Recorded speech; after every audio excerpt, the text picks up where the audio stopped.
communicated to him that the party has, the leader has the authority to take based on the annual conference giving him that power. Let me ask you this. All of what you're telling me about, was there any communication in writing on WhatsApp, email, or letters to Mr. Rowe between him and you?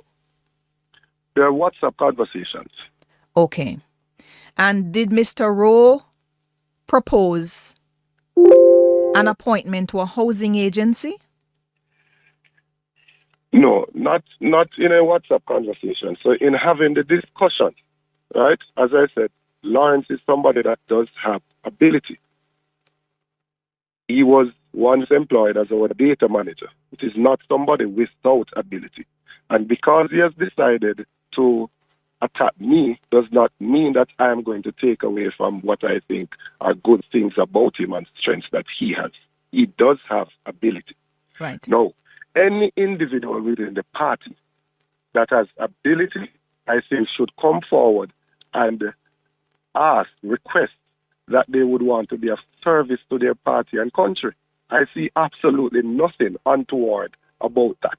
Okay. We know that there is a process for you to get on a board. So if an individual comes to me and says, Dayton, I would like to serve on a board at some time in the future. I want to know what their skill sets are, and there's a process. They have to apply, be in a pool, so that they can be considered. If the individual has the required skill set and is of the mindset to support the policy position, then I don't see why the person shouldn't be considered. Right. So when you conferred with the leadership of the PNP, you spoke back to Mr. Rowe later on the 30th of December. And did you tell Lawrence Rowe that the president agreed one of the 13 Senate appointments? No. So in the meeting, Mr. Rowe said he was told that he might not be in the 63, but he can be in the 30. I wasn't in the meeting on the 27th. He said that. I queried whether or not it was so. I checked, and I was told that it was not said in the meeting, right? And again, any recording that is produced will prove that, right? He said to me that he was told that he doesn't have to be in the 63, but he can be in the 30, which I think is speaking to the number of Senate seats that are available if you're in government, based on the current configuration of the Senate, right? Yes. I said I'm going to discuss these matters and get back to you. Again, the leader of the party is the person who decides on who the senators are. We have seen where the leaders of both political parties have appointed senators. We're currently in a constitutional reform process that is suggesting that the Governor General should be able to appoint some as well. But currently, the authority to appoint senators rests with the leader of the two major political parties. But when you conferred with the leader of the PNP, did he agree to Lawrence Rowe getting one of the 13 Senate appointments?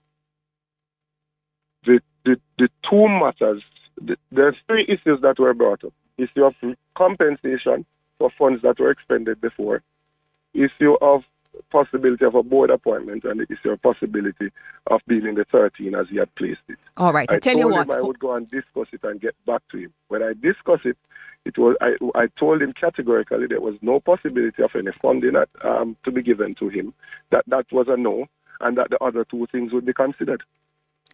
Please rejoin me after the news so we can complete. Good afternoon. If you're just joining, welcome back. If you were here before, this is X and Y of a different sort because I'm still X and I do have a Y chromosome here with me.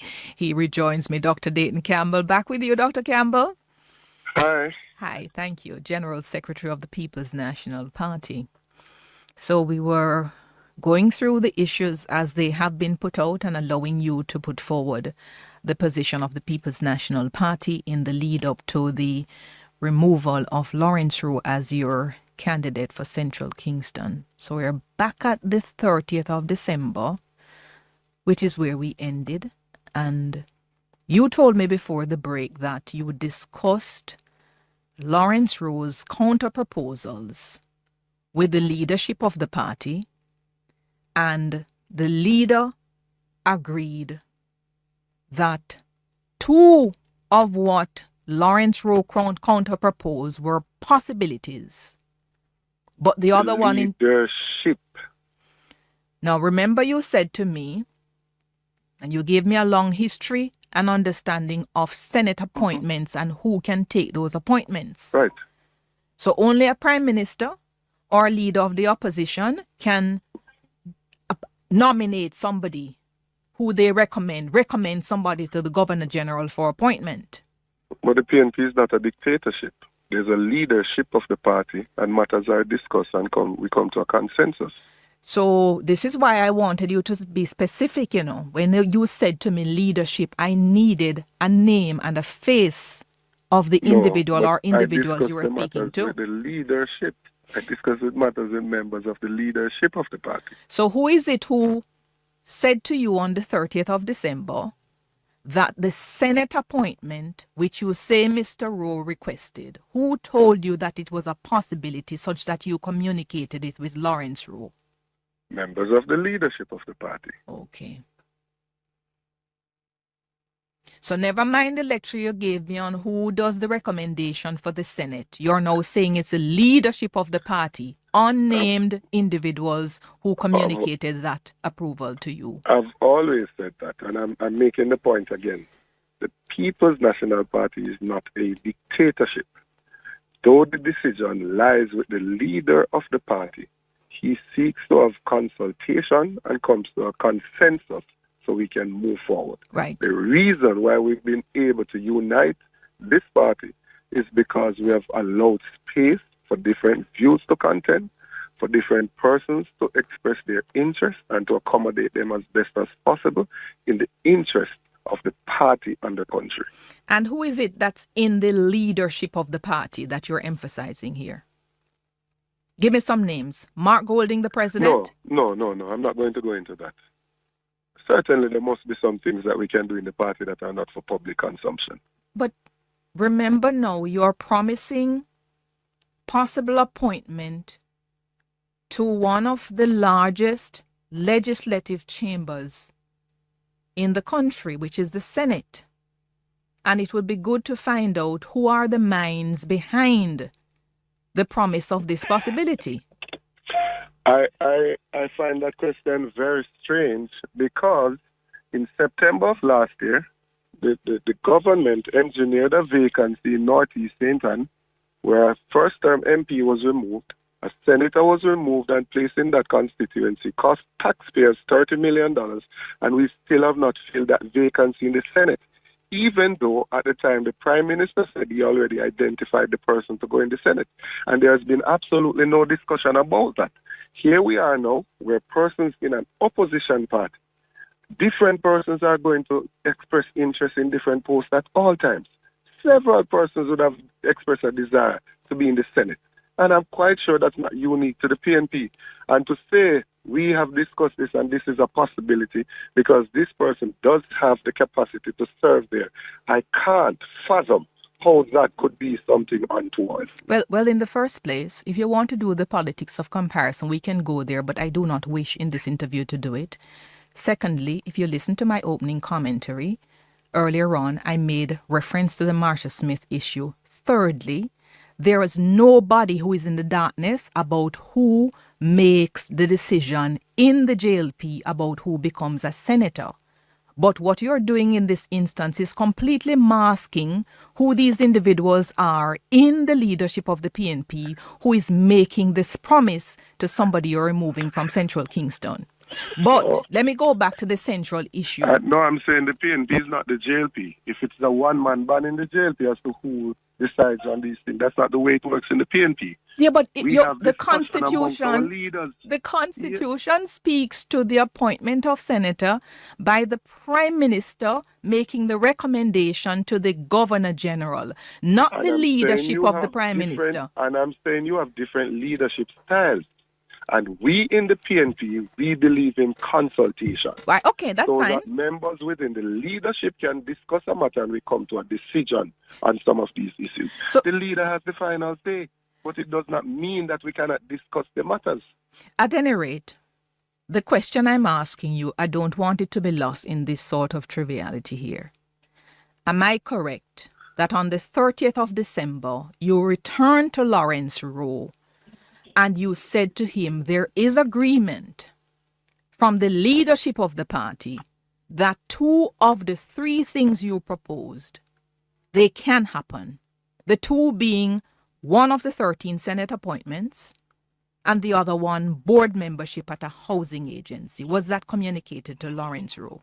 Yes. And that there is no possibility for financial compensation. Was it said to him that there could be 15 million in resources? I don't understand that statement. No, that was not said. So I had a discussion with him as opposed to if he would want to be employed in a future PNP government. Obviously, persons there are employment opportunities in the country, and once the person is competent, they can be employed in different capacities. But okay. To say that there was an offer with $15 million, whether in cash or resources, no. Okay. Was there another meeting on the 4th of January 2025 with Mr. Rowe again? Yes, there was a meeting in early January. And you were present? After the decision was communicated, yes. After the decision was communicated, I think Mr. Rowe removed his things from the office, and persons would have sent pictures to suggest that the office was vandalized. The windows were removed, and there was an area that appeared as if a door was removed. I sent them to him, and he said he took out his stuff from the office, and that there was no door at that point, so it's not that a door was removed. He then asked for a meeting with the leader of the party, and the leader asked a few of us to accompany him to the meeting. So the windows and so forth, those were put in by Mr. Rowe with his own money? He said he changed what was there and he put in some new windows. Yes, that's what he said. And do you know about when he removed them? It would have been between the 30th of December and the 4th of January. Right. So the meeting with him on the 4th of January, you said you were present. Mr. Bunting was present? Yes. And the president, Mr. Golding? Correct. Plus Mr. Rowe? Correct. And in that meeting now, what was the purpose of that meeting? I believe, well, I wasn't sure why he had requested the meeting, but subsequently, based on what I've heard him say, I believe he interpreted the leader having the leader having the veto, and who's the candidate. He wanted to hear from the leader himself and not through somebody else communicated with him. And I believe that that appears to be the reason why he wanted the meeting. Right. And the leader, as you mentioned to me before, he communicated something in writing to Mr. Rowe on the 10th of January 2025. Right, so at the meeting on the 4th, none of these issues came up. No issue about board, Senate, money, none of that came up. What came up in that meeting on the 4th, though? As to, he wanted to know what occasion his removal. The leader expressed some views to him and said to him that he was going to make some additional checks to see, whether or not the decision that was reached is the appropriate decision. He made some checks and then he communicated back to him on the 10th. Right. Before you get to the 10th, in that 4th of January meeting, all this communication you had with Mr. Rowe on the 30th about the Senate appointment, the board membership of the housing agency, none of those things came up in that 4th of January meeting? No. This meeting was recorded?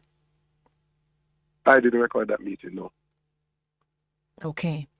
So on the 10th of January now, we are told by Mr. Golding in that letter that he personally did some further soundings of influential comrades in central Kingston after the 4th of January.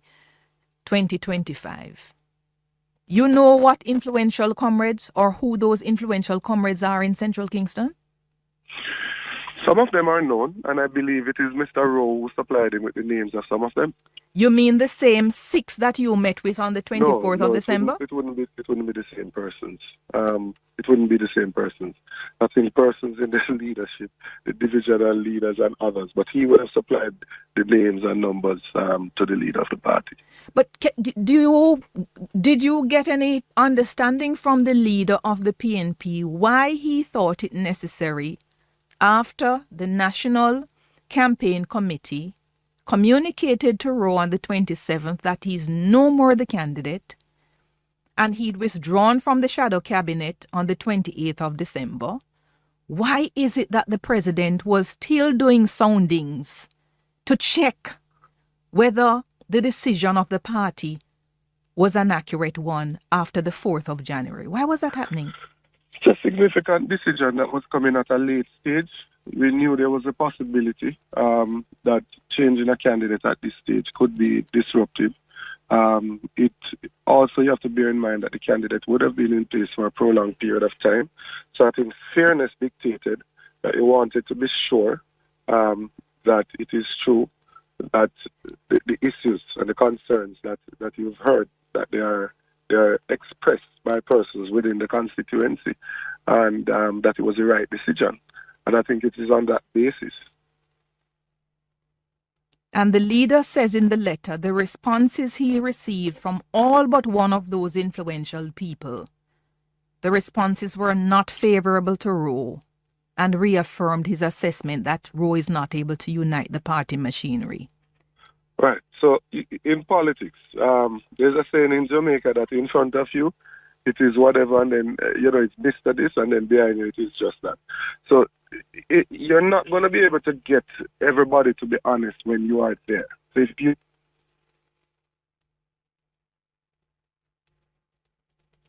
Dr. Campbell?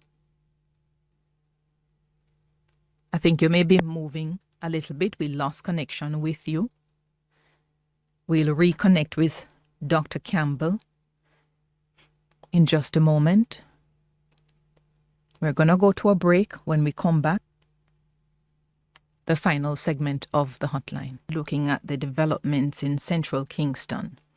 So, Dr. Campbell, the letter of Mark Golding on the 10th of January states, the responses I received from influential persons, they were of the view that Mr. Rowe was not favorable, and also Mr. Golding seemed to have taken an issue with the state in which Lawrence Rowe left the constituency, and he then says, I have therefore decided that you cannot proceed as the party's candidate.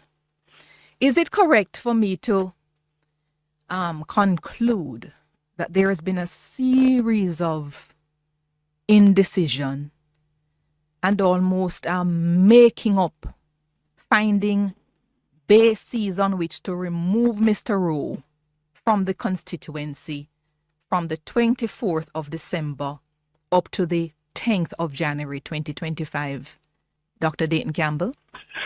If you're seeking mischief, then you can conclude that. But if you're seeking logic, then you would not conclude that. Because logically, a political party that is in opposition seeking to win an election would not disrupt a constituency that they're on their way to winning.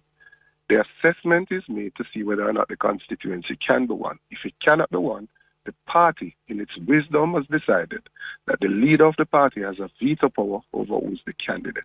That process was observed fully in the PNP, and it came to a final decision that Lawrence Rowe was no longer the candidate and we needed to seek a replacement. When did the replacement come in the picture, Steve McGregor? This is unlike, I'm hearing a veteran politician like Carl Samuda saying he heard on the radio that he's being replaced. We went through a very detailed process.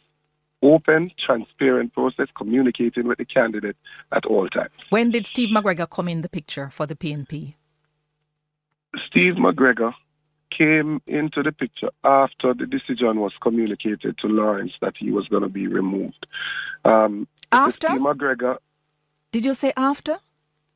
when you say in the picture, maybe I'm not answering When the did the question that you're PNP asking. begin to consider Steve McGregor as a candidate for Central Kingston? Well, his name came up about 2 years ago. In this recent reiteration of everything, when did the PNP seriously consider Steve McGregor for Central After Kingston? the removal. After the removal. Which is on the 27th of December or on the 10th of January 2025? No. Which one? After he was told that he was removed in December. So before you removed Lawrence Rowe, did you do any poll in the constituency after the 27th of December to see the political strength of Steve McGregor in Central Kingston? Those are totally the prerogative of the General Secretary of the party. Which is why I'm asking him. And I'm not going to disclose that information at all. Because you haven't done it. You did not have the time to do it. No. You discard a man who was giving you more than 50% to put in somebody about whom you didn't know. No. You, again, if mischief is what you seek, you will go to a certain conclusion. No, you know me better than that, Dr. Campbell. You can't use mischief and my name in the same sentence. You should withdraw that. You really should. If logic is what you see, though, you would not come to that conclusion. I'm giving two options, right? If you seek logic, you would not come to that conclusion. An assessment is made by a political party whether or not they're in a position to win a seat. You look at where the party is compared to the other party. You look at where the candidate is in comparison to the other candidate. You look at the other things that are required of a candidate in a campaign. But how can you not look at the candidate that you're replacing the candidate with? We went through that process. I don't believe that I have an obligation to come in the public space and to say why it is that we've decided to use our internal process to select this person. What the public should be concerned about is whether or not the person that we have selected is somebody that is reputable and somebody that is worthy of holding office in the country. So I'm willing to have that discussion. Is Steve McGregor a suitable candidate to represent the constituency? And I believe overwhelmingly we'll agree that yes, he is. No, can I just ask you whether... But I'm not going to question the authority of the leader of the party. Which is where I want to go. To select the candidate. Which instrument is it that gives the leader of the party the ultimate authority to decide on the candidate? Is it your constitution? What exactly is it? It was agreed at the annual conference, which is the highest decision-making body within the party. And you're telling me that the annual conference has not so circumscribed the discretion of the leader so that the leader is to think that you do not make a decision like this close to an election except you have compelling data. Not only that the person that you have was not going to win, but that the person you're seeking to replace him with has more than a great possibility of doing much better than the person. We have done all of that. You have not, Dr. Campbell. No, I've not given you the details. You could not have done it between the 27th of December and the 10th of January, Dr. Campbell. Why couldn't I? Did you? No, look, I am not going to disclose the specifics of what we do. That is inappropriate for me to do so on here.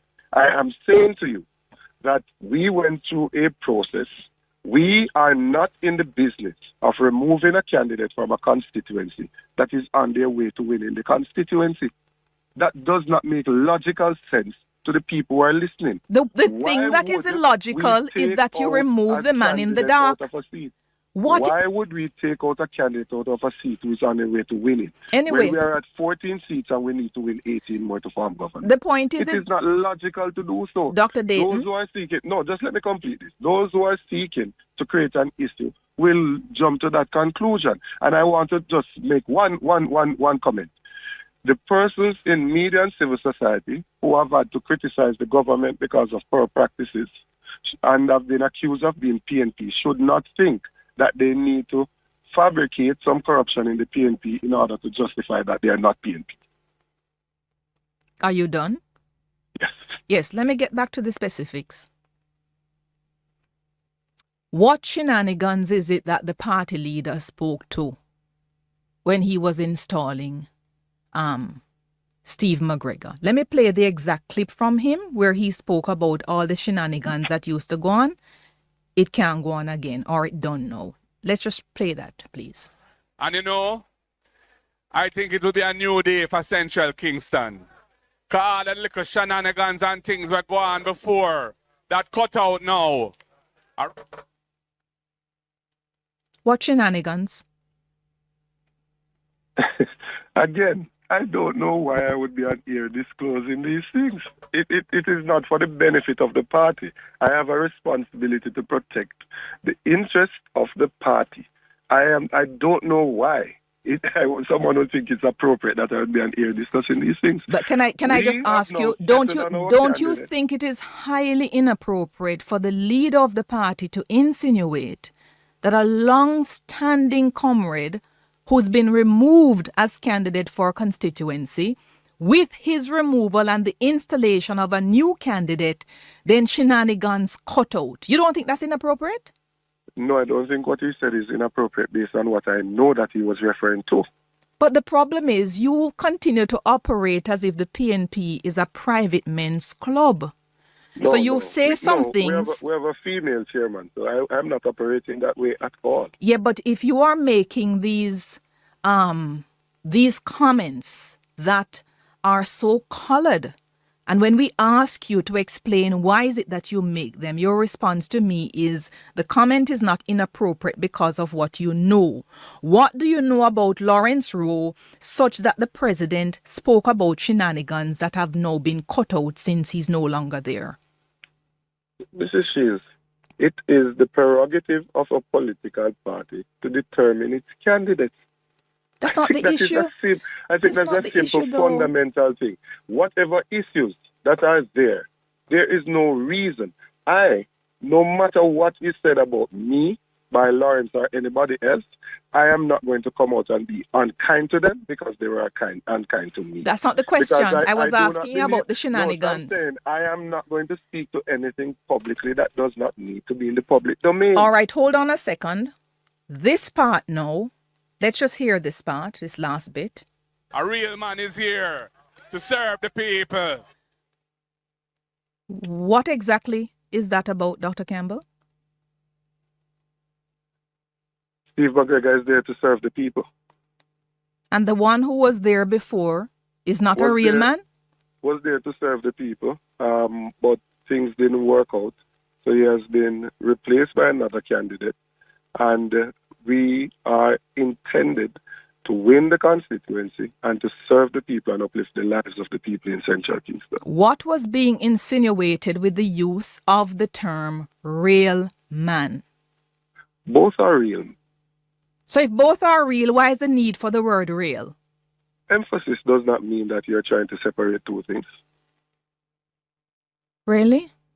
No, doesn't necessarily mean that at all. Wow. He didn't draw a comparison between them. He just emphasized that there's a real man here that is going to uplift the lives of the people. And with that, I think we can segue beautifully to say that we now have in place in Central. I heard you, man. I heard your clip that you have the 63 and you have Steve McGregor. But you know, Dr. Campbell, you know the beautiful thing about the people of Jamaica? Yes. The people are so bright they have the ability to read in whatever you insinuate. And if you do not want people to read anything, be very clear with the language that you use. I can accept that, but the people are so bright that when I'm on the road, they're asking me, how is it that the JLP caused Marissa to resign, then brought her back and spent 30 million out of their money when people are complaining about something in the PNP that did not require any form of funding from the public, and no, there was no promise of any funds. When I have the Prime Minister here, I'll be happy to ask him, and I've made my own commentary on the matter. Can I thank you for your time? You're most welcome. All the best to you. Good news. General Secretary of the People's National Party, Dr. Dayton Campbell.